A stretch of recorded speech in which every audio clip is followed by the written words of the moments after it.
En primera plana, Carlos Herranz. Bienvenidos en Primera Plana, un programa de Radio Francia Internacional y de France 24, en el que, ya saben, cada semana analizamos un asunto de repercusión global con nuestros analistas y corresponsales de la prensa internacional. Hoy, de nuevo, en circunstancias especiales, en un programa a distancia a causa de la crisis sanitaria. Esta semana ponemos el foco, como no podía ser de otra forma, en las protestas surgidas en Estados Unidos a partir del caso George Floyd. Para ello, les presento ya a nuestros invitados. Desde Nueva York, nuestra corresponsal Silvina Sterin-Pensel. Buenos días, Silvina. Buenos días, Carlos. Buenos días a todos. Un placer estar con ustedes.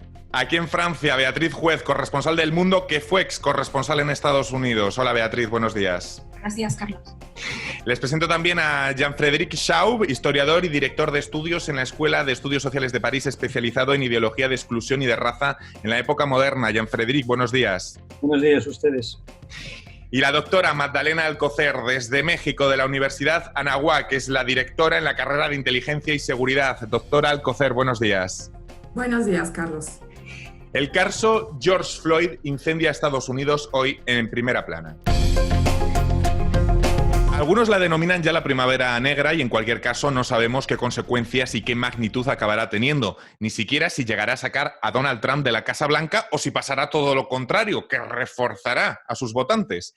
El horizonte de la ola de protestas raciales que vive Estados Unidos, la más grave desde el asesinato de Luther King en 1968, es absolutamente impredecible. La ola de indignación comenzó con la muerte del afroamericano George Floyd en una detención brutal grabada en vídeo que todos ustedes ya conocen y la habrán visto, pero se ha convertido en una protesta nacional contra el racismo sistémico en todo Estados Unidos. Esta crisis, recordemos, se desata a 5 meses de las elecciones presidenciales, en plena frustración por las órdenes de cuarentena para frenar la pandemia del coronavirus y con un desempleo que ya alcanza la increíble cifra de 40 millones de personas.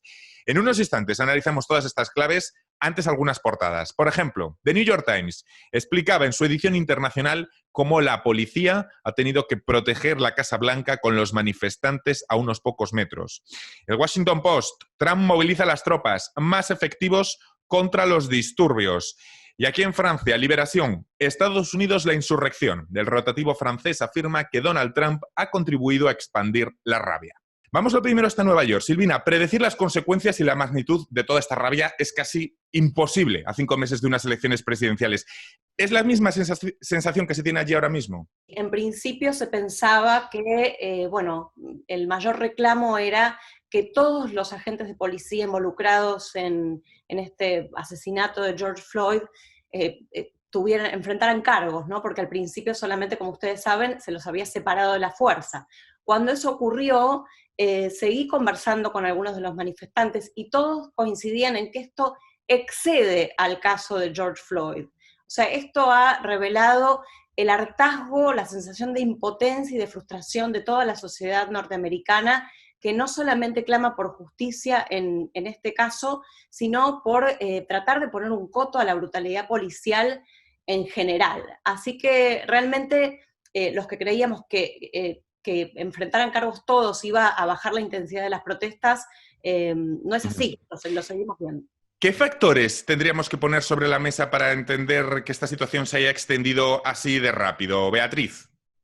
Yo creo que coinciden varias crisis en una sola, ¿no? Está, como ha hablado Silvín, el tema de esta crisis social, la violencia, el racismo que hay en la sociedad americana desde su fundación, ¿no?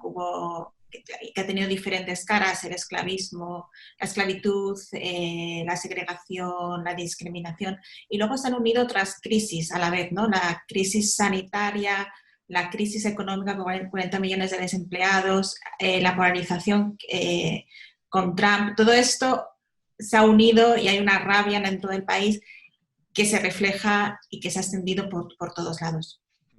Mirando la historia, profesor Chaub, fueron más violentos los disturbios de 1992 en Los Ángeles por Rodney King, cuando murieron unas 60 personas, pero no se extendieron por el resto del país. También, recordemos, ha habido crisis de violencia racial en 2014 en Ferguson, Missouri, y en 2015 en Baltimore, pero nunca, o sea, era la época Obama, pero nunca por todo el territorio estadounidense a la vez durante tantos días y en aumento.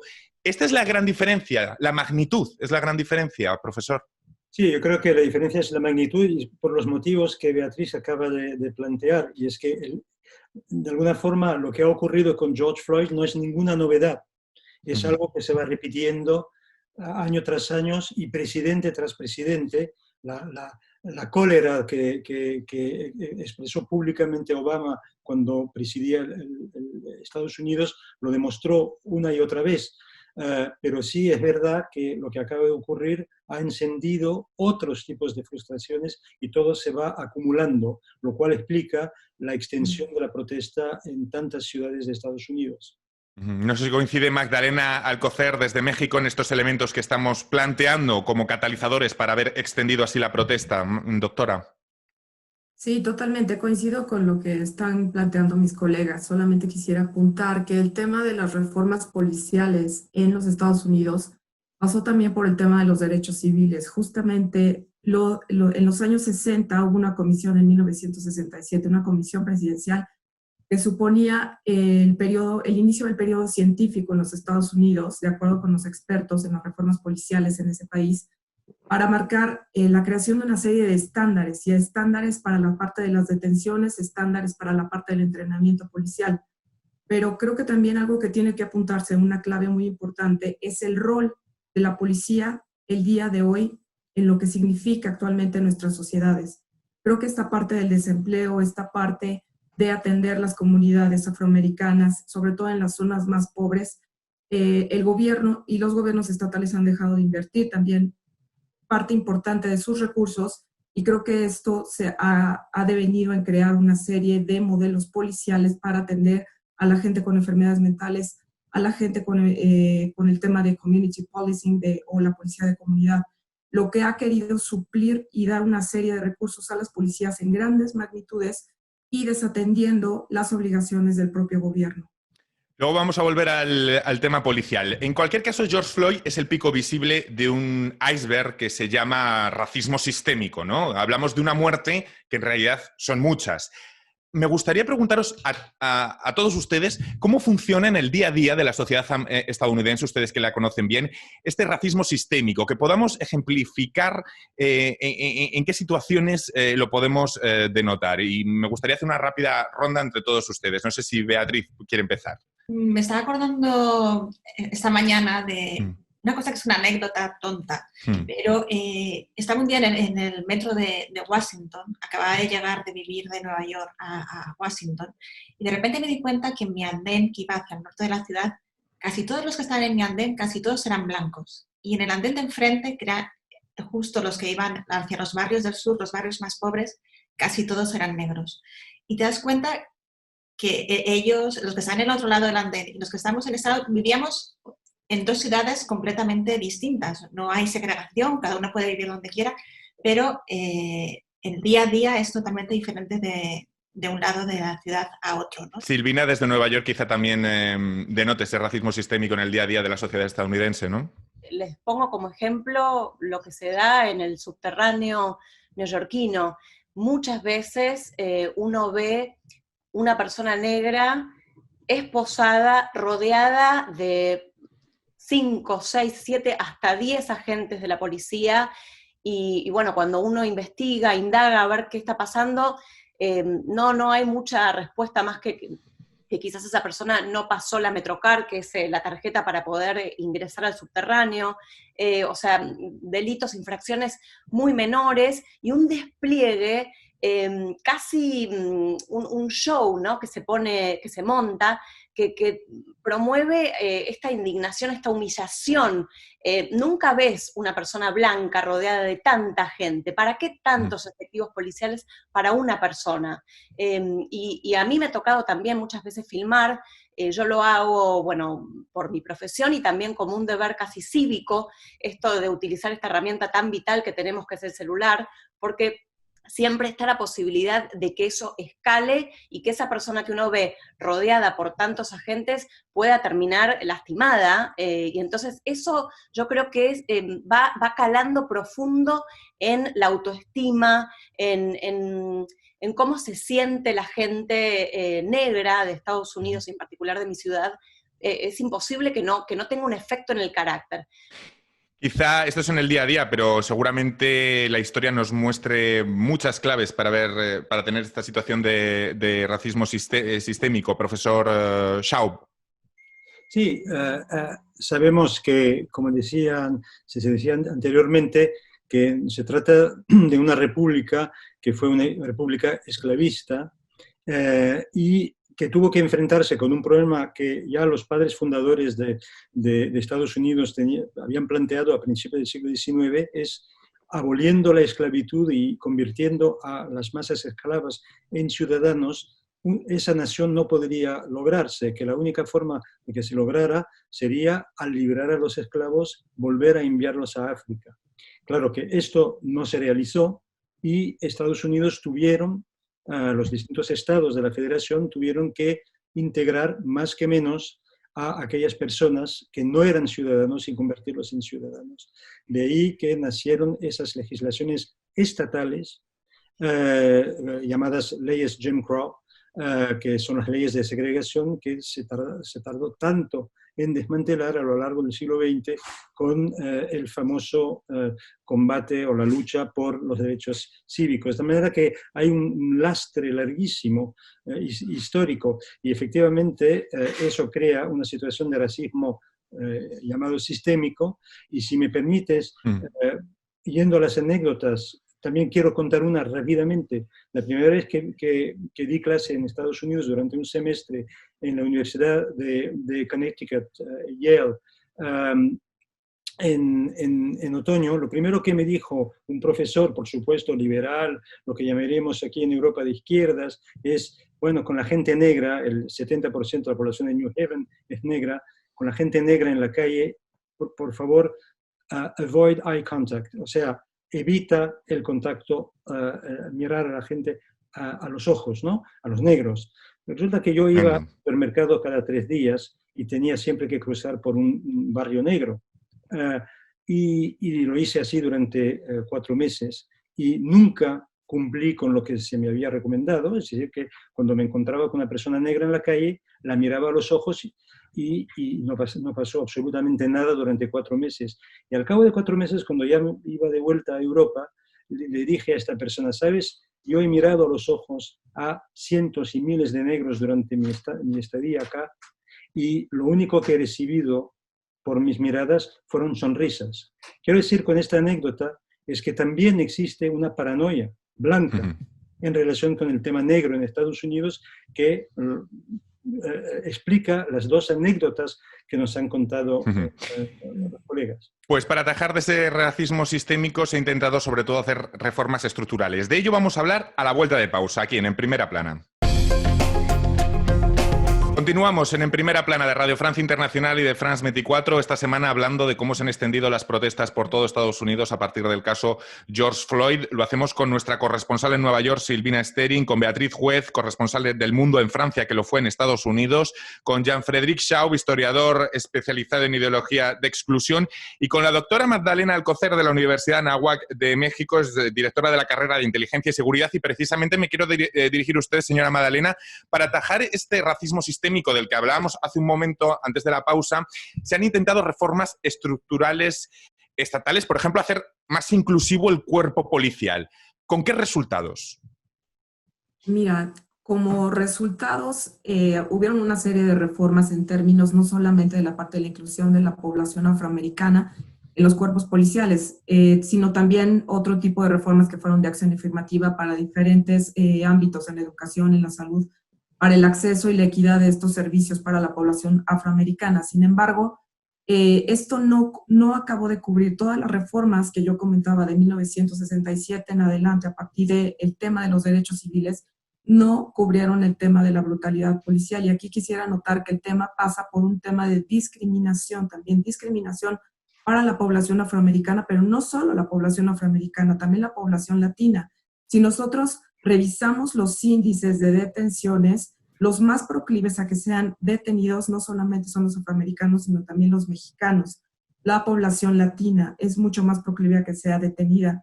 Y en este sentido, las reformas estructurales no pasan necesariamente por el tema nada más de la inclusión, sino también que hay comisiones de quejas ciudadanas. Y estas comisiones de quejas ciudadanas con relación al control de lo que hacen las policías en los propios estados, sobre todo las que han llevado a cabo más reformas, que en este caso han sido NYPD o la Policía de Nueva York, LAPD también, hoy estamos viendo que esas reformas parece que se hubieran esfumado.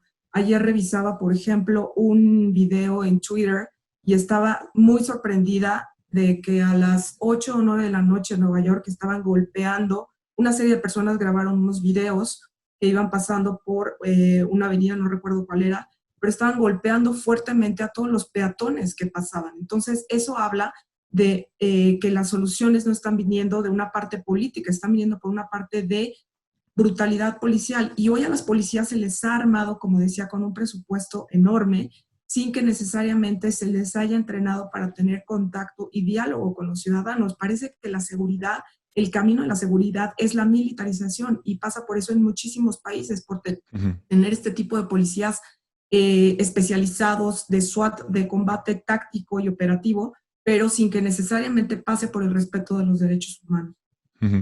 Las protestas en la época de Obama, tanto en 2014-2015, por cierto, luego les quiero preguntar por el balance en los años Obama en este terreno, porque eso seguramente muchos que nos están viendo se lo preguntan también, ¿no? Llevó a la creación de Black Lives Matter, de lo que tanto se está hablando estos días, las vidas negras importan, un movimiento dedicado a concienciar sobre el racismo sistémico y a luchar contra los prejuicios individuales y colectivos que lo perpetúan.